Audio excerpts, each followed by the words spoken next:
Hi, welcome to Story Time with Gigi. Today we're going to be reading a story from the Disney Christmas Storybook Collection, A Treasury of Tales. Our story today is entitled Robin Hood, Christmas for Everyone.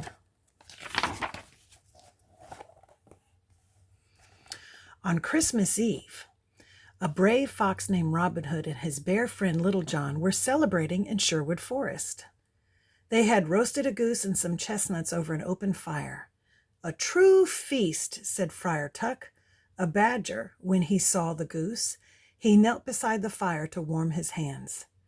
"We did our best," said Little John. "It wasn't easy to get a bird on Christmas Eve, but good old Rob knows where to find things," he chuckled. Robin Hood laughed. "Johnny, you give me too much credit.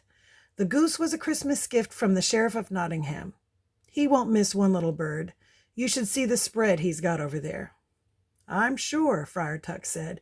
"He won't notice a missing goose when he's already got a chicken and a turkey on his holiday table." Friar Tuck shook his head. "Doesn't seem right. That old sheriff gets more greedy by the day, by the hour."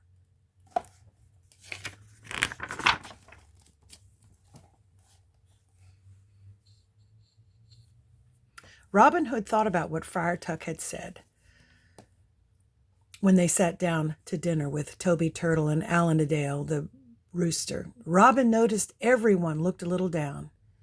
"This isn't a cheerful Christmas feast," Little John noted. "Something's not right," said Toby Turtle. Robin Hood nodded. He knew Toby was right, but he couldn't figure out what the problem was either. "The goose tastes great," Toby said. "It's just that—" "Would some Christmas music lighten the mood?" Alan-a-Dale asked as he picked up his guitar.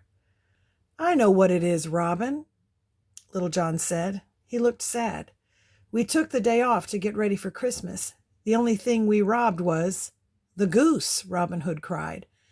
He couldn't believe he hadn't thought of all the poor people of Nottingham who didn't have anything to eat this Christmas holiday.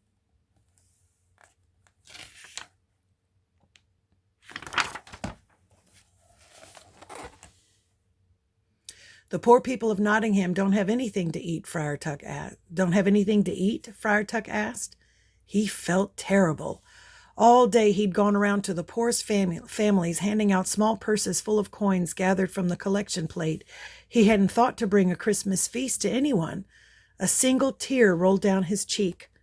"A Christmas feast is an important part of the holiday," said Robin, "and I think I know where we can find one at this late hour." Little John smiled. "Who deserves a feast the least?" He crowed. He knew exactly what Robin was thinking.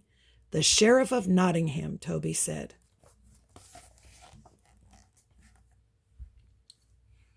The men set off through the forest on their sleigh.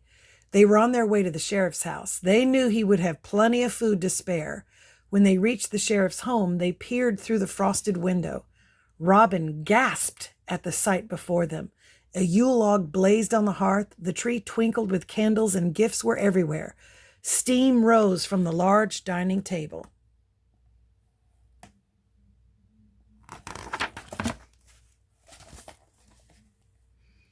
"Look at all those gifts, all that food. I can think of a dozen families who would be grateful for just one item from that pile." Robin Hood said to Little John, "I'll go to the front door and distract the sheriff. Johnny, you take the men inside, bring the feast and presents out through the kitchen, then load up the sleigh." Robin quickly disguised himself as a blind beggar and rapped on the sheriff's door. When the sheriff opened it, Robin said, "Alms for a poor blind man on this wintry eve?" "Oh, you beggars," the sheriff said, "can't you give it a rest? It's Christmas Eve and I'm trying to eat my dinner, for Pete's sake." The sheriff went to close the door, but Robin held it open. "All the more reason to spare something, kind sir," Robin said. "Now wait a minute there," the sheriff said. "Haven't I seen that outfit before?" Robin shook his head.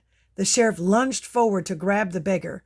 Robin ducked, but the sheriff caught his arm. He lifted the hat on the beggar's head and saw the smiling face of Robin Hood.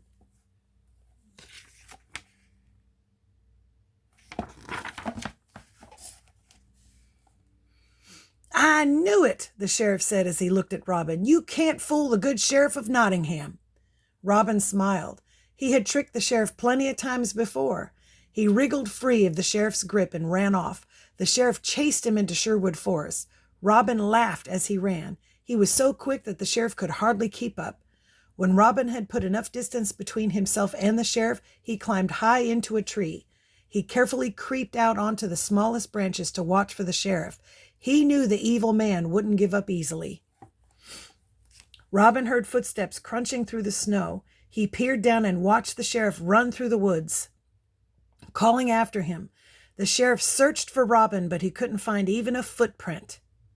"I'll get you this time, Robin Hood," the sheriff called as he ran.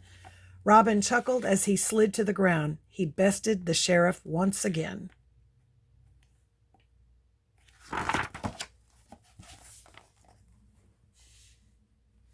Meanwhile, Little John and the rest of the men had taken the sheriff's gifts and feast.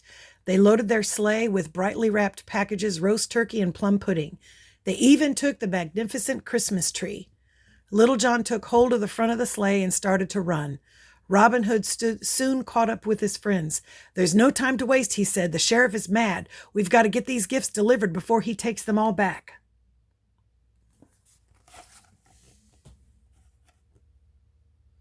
Maid Marian, a pretty young fox, and her lady-in-waiting, a cheerful hen named Lady Cluck, passed by the sleigh in their carriage. "Why, Robin Hood, what a merry surprise," Marian said as the carriage pulled to a stop. Robin Hood bowed low to the ladies. "Merry Christmas Eve to you, Maid Marian," he said. "What are you ladies doing out this evening?" Marian said, "I've been out delivering baskets to the poor. There are so many in need," said Lady Cluck. "We've just run out." Robin Hood smiled wide. "It just so happens I was doing the same thing. Let us share these gifts with you."